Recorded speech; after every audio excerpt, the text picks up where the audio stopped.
Reading with your kids. Hey, so great to see you. Come on in. Hi, my name is Jedley, and this is the Reading with Your Kids podcast. We are coming to you from the beautiful neighborhood of Reedville in the southwest corner of Boston, Massachusetts. Please be sure to subscribe to the show on the iHeartRadio app, on Spotify, Google Podcasts, Apple Podcasts, Himalaya, Podchaser, wherever you find your podcast.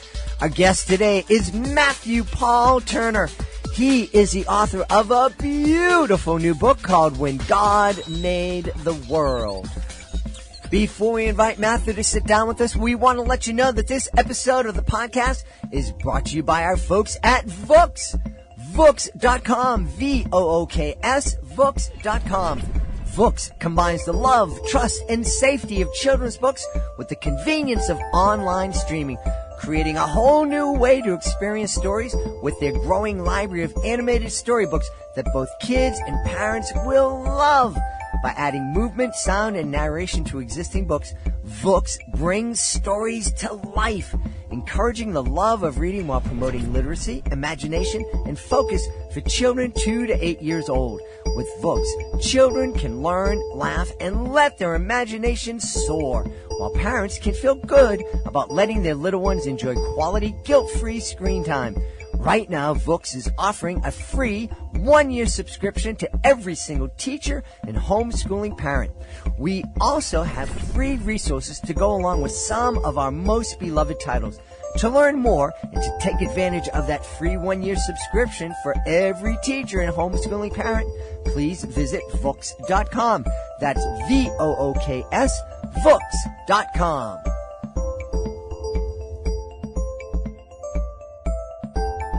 Joining us on the line right now from Nashville and Tennessee. We've just been chatting for a couple of minutes. I feel like I've already made a new friend. He is the author of When God Made the World. Please welcome to the show, Matthew Paul Turner. Matthew, how are you?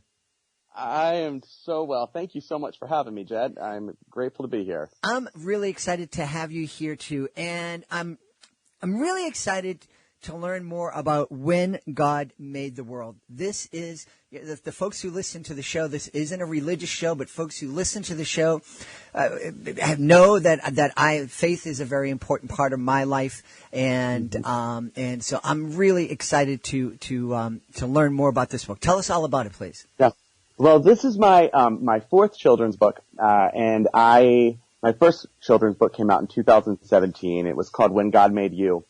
And When God Made the World was the first time that I actually retold a Bible story, and so this is the story of the beginning, the story of creation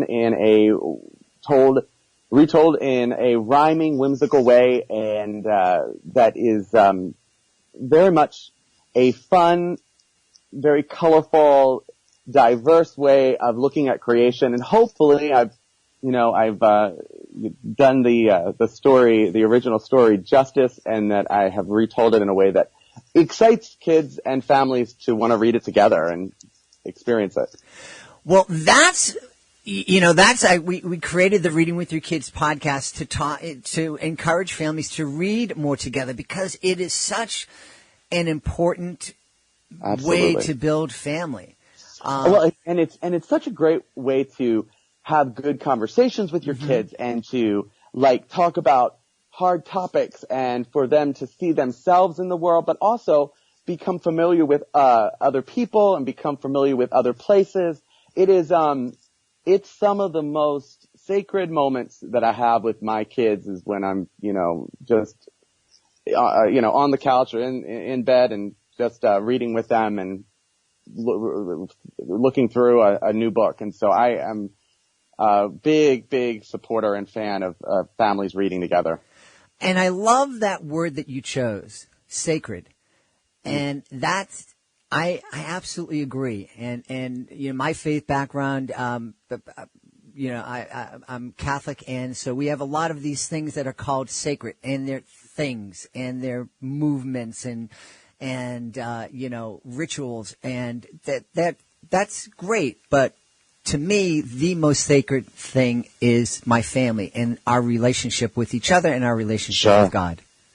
At the end of the day, it's all that matters in a lot of ways. Like, the people who are closest to you. And so I don't know, I can look back on I have 3 kids. I have 2 boys and a girl in the middle, and every one of them I can look back and think of just really amazing moments of just being with them and reading a story that made them laugh out loud and us just laughing together, or them reading a story and having a moment where they asked a question that was a really important discussion that we had. And look, there's just so many little things like that happen around the idea of reading together that there's very few scenarios that set that up for you as a family. Yeah.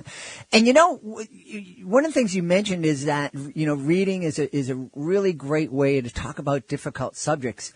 Mm-hmm. And this is going to sound a little bit crazy to some people, but, faith and religion and the creation story, that can be a tough subject to talk about, especially for kids, who are brought up and they go to church and they hear these stories, and they also go to school and they learn about science, and sometimes they sit down and go, wait a minute, I heard that over there, and then I heard this over there. They don't seem to match. They don't seem to be coming together the way in my mind. And it's really important for our kids to understand that they can ask those questions. Absolutely. And I'm from a thinking that I don't think that science and God should be at odds with each other. I think that they actually, they work together and they fit in with each other. And that's what I'm hopeful that I have, in the text of this book, I have I've left room and space for people to have discussions about science and God and how that all works together. And because I think that it's, I think our story about God should not be in complete conflict with the stories that we hear learn in our schools. And so I think that it's, something that doesn't have to be at odds at all. Yeah, absolutely. And it's funny that oftentimes the people who tell me they have a strong faith who also, they just get crazy. It's like, no, that's wrong. It's this way. And the more I learn about science, the more my faith in God grows. I don't find a conflict at all. And you realize just how detail oriented God was, and how things fit together and how things work together. And, and it's sure, and there's mystery to both. Like there's mystery in science and there's mystery in the spiritual stories that we have been told since, we were kids. And so, I think that I try to talk about them in real, with some reality and some faith and, and mixing it up when I talk to my kids about it. Because, at the end of the day, there are certain parts that I just don't know. And sometimes that's the answer that I have to give my kids. You know what? I don't know. So, yeah. And it's, but it's been cool to be able to write stories about faith that are positive and, life affirming and, really, talk about the joy that we find in faith and in our spirituality. And that's what I hope that the books that I've written give parents, and kids just that really good, intimate moments of just not only expressing faith, but expressing it in a really positive, life affirming way. And so that's just, it's been cool to get letters from parents who have, read my books, and sometimes they'll say that it's the only book, your books are the only books about God that I'm going to read, that I read to my family because it's the only ones we have. And it's just so cool to, to have those moments be built around, a book that I'd written. So it's been a fun journey for sure. That's really exciting. I'm so happy that you're getting those messages. I talk a lot here. When I'm performing my magic shows, I get the feedback right away. It's like I do a trick and they gasp and it's like, okay, that worked. That's cool. And it's immediate. It's so different for authors because in some case, I don't know how long it took from when you began, when God made the world to when it was available.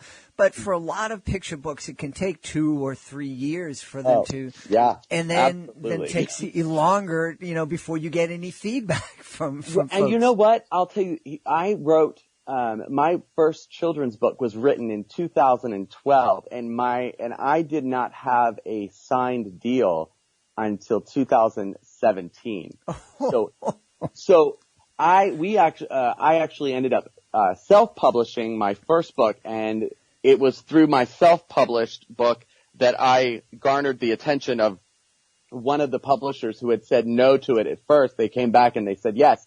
And so it was, it was a long time, and it's crazy to think that the book that my first book will almost have been written like 8-9 years ago.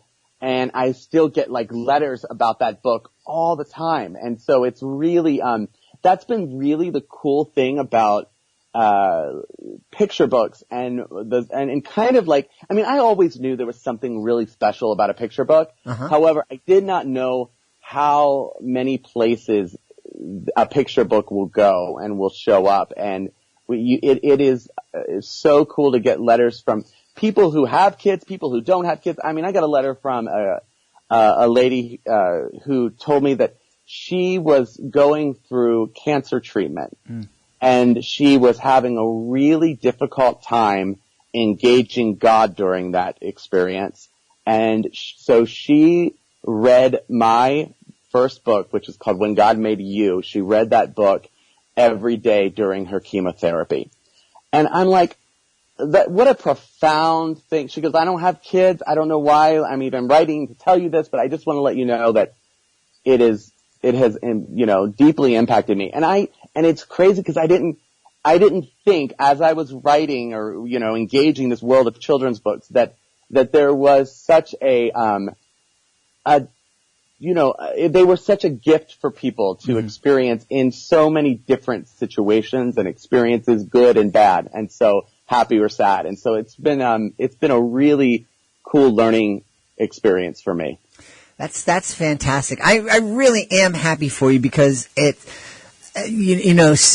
few minutes that we've been talking together, there's a real passion that comes through in your voice, and there's a real joy that comes through in your voice. And what I'm hearing, what I'm seeing in the pictures and reading the descriptions of your books is that one of the things that you know is that you are loved, that God loves you, and it seems like your mission is to share that message. That's exactly right. I think partly is I was raised in a really, really strict, fundamentalist environment.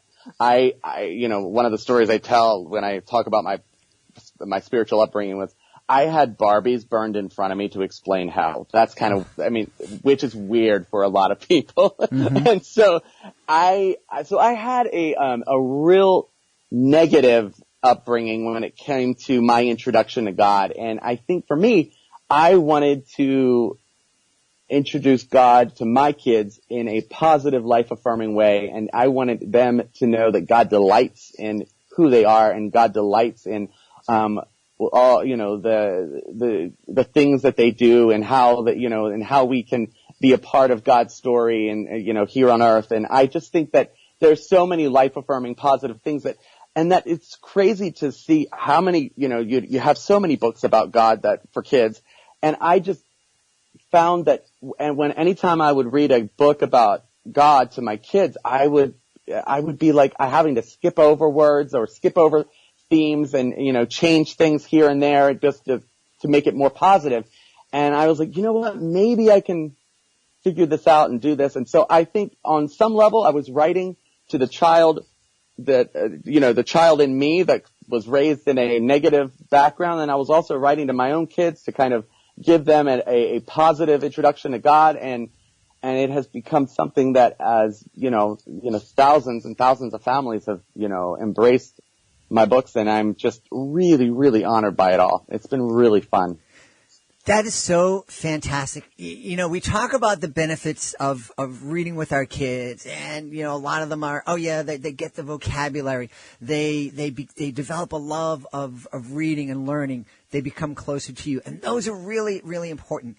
But imagine how important it is to be sitting with your kids, whether you're snuggled up with your 4 and 5-year-old or driving to soccer practice with your teenager, to have a conversation around a book that reminds kids that God delights in you. I know. That's such a profound phrase, that God, not that God loves you, God likes you. God, you make God delighted. So there's a moment in my first book that I often speak over myself and speak over my kids, and it goes, "So be you, fully you. A show-stopping review. Live your life in full color, every tint, every hue. Discover, explore, have faith, but love more, and learn and relearn all that God made you for." And I remember when I first wrote that, I broke down in tears because I was like, man, if I had only been told that as a kid, if I had only been given that message that God really fully delights in who I am, and how much of a positive influence that would have had on my life. And so it's been really cool to see and hear stories of how the books have affected people's lives and affected families. And so I feel really, I don't know. I have more. I mean, before I wrote children's books, I wrote for adults, and I feel so blessed and honored to be able to write for children. And it wasn't something that I had this crazy dream about. I just decided one day that it was something that I wanted to try, and it has opened up a lot of doors, and I have just found a lot of joy in it. Like you said, I mean, there's joy in my voice because I really do love writing these books. So, how did you get from that fundamental family that I'm sure you would love? They loved you, and they in their minds they were giving you this message because they cared about you. But how did you go from that to where you are right now, where what you want most for your kids to understand is not that they're going to burn like this Barbie doll, but that God loves them and God is here to lift them up. Oh gosh, that a lot of therapy, a lot of a lot of growing and learning and stepping away, making intentional decisions to do things differently than how I was raised, and trying to love my family through it all. And we could probably do a whole other show, maybe a season, podcast season, on all the ups and downs and ins and outs of that. But, I will say that it has, life changes you. I've had the privilege of traveling to, all over the world. I've traveled a lot. Mm-hmm. And, the one thing that happens with traveling is that your eyes open to all of the joys that other people experience and all the challenges and all of the ins and outs. And it really sort of opened my eyes to who God is and how I wanted to talk to my kids about God. And so that really did have a huge impact on how I think about God now. And so that certainly was a major part of it. But yes, lots of therapy too. So. Now you were mentioning early on that this is, you talk about the story of creation. Is this a book that is only going to appeal to Christian families, or is it something that can be embraced by Muslim families, Buddhist families that really don't have any structured faith? I think that the one thing that I've learned is that every faith has a beginning story. Mm-hmm. And if your family is comfortable using the word God as the deity that you worship or you celebrate, you will find my books to be useful in your home. This book just came out, so I haven't had any feedback from Muslim families, but I've had Muslim and Buddhist families actually talk about my other books and be very positive about them and say, we're not Christian, but we read these books because they are so life affirming. And so it is. There's things that you may not want to order it online, but if you see When God Made the World in the store, thumb through it, and I think that you will find it to be a positive expression of who God is and how God works in our life. Yeah.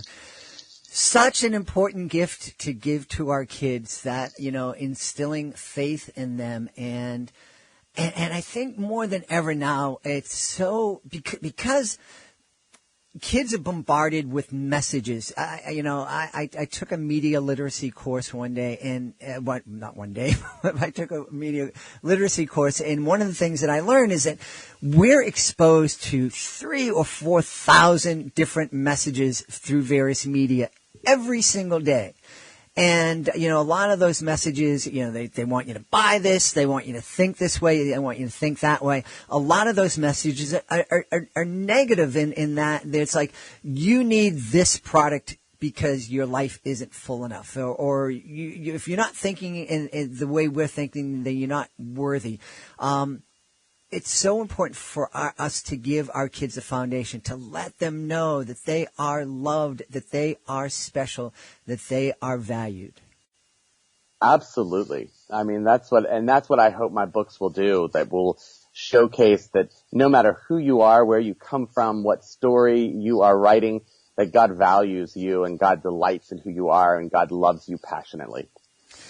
Well, I agree. I think we could chat all afternoon. I'm having a blast, but tell everybody where they can find out more about When God Made the World and find out more about all the books that Matthew Paul Turner has brought into the world. You can find all about who I am and what I do at MatthewPaulTurner.com, and my books are available anywhere books are sold. So we've had such a wonderful, and uplifting, I haven't used that term before for an interview, an uplifting conversation with the author of When God Made the World, Matthew Paul Turner. Matthew, thanks for being on the show.